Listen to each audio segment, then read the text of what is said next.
Hi everybody, this video is being recorded to honor the request of one of my most avid viewers, Wes. For a long time now, a year or more, Wes has been asking me to watch Charlton Heston in 1954's Secret of the Incas. And I am a Charlton Heston fan. I've never seen this movie. This movie has been hard to come by for many years, with interesting reason, as I'll get into as we go on. Now, I promised Wes that I would try to get to this movie sometime by the end of this year. Well, as I record this, it is December 31st. It is New Year's Eve. It's 6 p.m. Eastern time here, and by the time I'm uploaded, it'll be around 6:30 or 7, so I just made it. I try to keep my word as often as I can in life, and Wes, I got this up here within the year with about 5 hours to spare till midnight. So anyway, let's talk about this movie. Now, when people discuss Secret of the Incas these days, the first thing they talk about is it was the inspiration for Raiders of the Lost Ark, Indiana Jones, because Heston is dressed very much like Indiana Jones here. And in this artwork, you might be able to see he's wearing a fedora, a brown jacket. He has a backpack thing that he wears, or I don't know if that's the right word for it, but tan pants, and he looks the part. And yes, it's about him looking for some kind of a special treasure, all right? Now, this movie has Heston in his most nasty, unlikable character mode, okay? This movie being done in 1954, there were movies before with Heston as a bad guy. One of them was Dark City, which is his premiere film from, I think, 1950. Another one was The Big Country, where he plays a bad guy, and he actually is very good in that. So it's not unusual for him to play a kind of mean, selfish, unlikable jerk, and that's how he is in this movie. And it's hard in a way to undergo a story like this if you really can't get 100% behind the guy, the character, because he's such a baddie, but somehow it works in a way, okay? Now, he plays a character called Harry Steele, and he's a tour guide in Peru. And I should say that this movie is filmed in Peru, and it's got really nice locations here. It's not all locations. Some of it is a set design. You're on stage, a set stage for some of it, but a lot of exteriors are really beautiful to look at. I'll give it that. The character of Harry Steele is a tour guide working in Peru. He'll do anything to make a buck. All he cares about is himself and his needs and how he can make money and get rich, or anything that he can find. And he has a plan to find a valuable Incan golden artifact called the Sunburst. And there's an old man who has been looking for this and trying to find it for 14 years or something.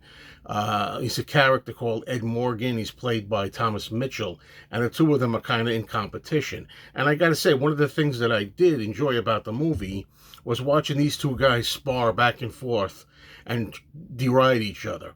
The Heston character here has a lot of good sarcastic one-liners that he keeps spewing out of his mouth. And that's kind of enjoyable in a way, even though the character that he plays is not particularly a nice guy. But it works a little bit. Now, along the way, he runs into a Romanian defector who's played by Nicole Murray, and conning her, they manage, the two of them, Heston and Elena, they manage to steal a plane so they can go to the mountains of Machu Picchu, which is where a lot of this was filmed, to get their treasure that they're looking for. Now, while they're there, they encounter an expedition that's headed by Robert Young. Yes, that's Robert Young, the father in the classic TV series Father Knows Best. And along the way, he's got designs on Elena, the young Elena, and Elena likes him too. You might say she's got excuse the joke, a daddy issue in a way. And having daddy issues for Robert Young from Father Knows Best is pretty appropriate, right, when you think about it. Now, the only really similarity between the Indiana Jones character Harrison Ford played is, like I said, the outfit, the attire that Heston is sporting in this. And there's a scene later near the end that's reminiscent of a scene. It's called the map room scene in Raiders of the Lost Ark. That's kind of similar.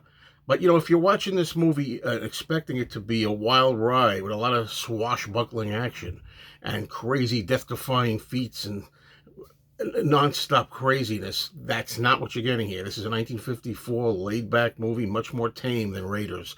So don't expect that. Know what you're getting into. What else can I say about it? Oh yeah, I had heard going into it, because I did a little research before I started watching, that was an awful singing scene with a Perusian woman called, her name is, I'm going to say it right. I'm sorry about this. It's hard to pronounce names. Yima Sumac. Anyway, when we got to the singing part, it was atrocious. I gotta say, it was atrocious. I mean, I've heard just as bad or worse, even in, I think Abbott and Costello's movies, well, at least one of the movies that I remember, Rio Rita, there was some horrible singing in there, and I don't like some of the operettas that Laurel and Hardy were in some of their unusual singing movies. But, we'll digress from that here. All right, so what can I say here? Overall, no great shakes, this movie. At first, as I was watching it for the first half or so, I thought, boy, this is really going to be a rough ride. But by the time it was over, I got a little something out of it. I would call it like a little slightly above average. I mean, this is not a good movie. It's above average by a slight. You have to know what you're getting into if you're even thinking remotely of seeing this, because it mentions Raiders of the Lost Ark. I'd probably give it 2.5 out of 4 stars. One thing I want to talk about before I go here is that there's a lot of rumors about this being a steal, like the Raiders of the Lost Ark being a steal from Secret of the Incas. And one guy in particular that I read swears that Steven Spielberg had to sign a contract and make sure that this movie was kind of hidden from the public. I don't know how true that is. And if you notice, it was pointed out that Charlton Heston, although he always talked a lot about his career, was very proud of his career in his movies, hardly ever mentioned, if at all, that I can remember, Secret of the Incas.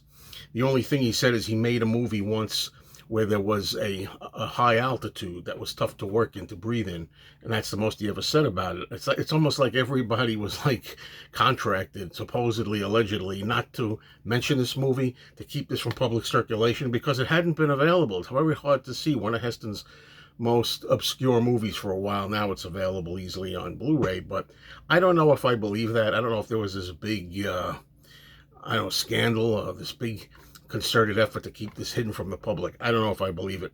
But anyway, yeah. Is it a movie that I'd see again, that I really have to own still? I don't know. The only reason I'd watch it is for Charlton Heston. I don't know. I won't be watching it anytime soon, but I'm glad I did see it.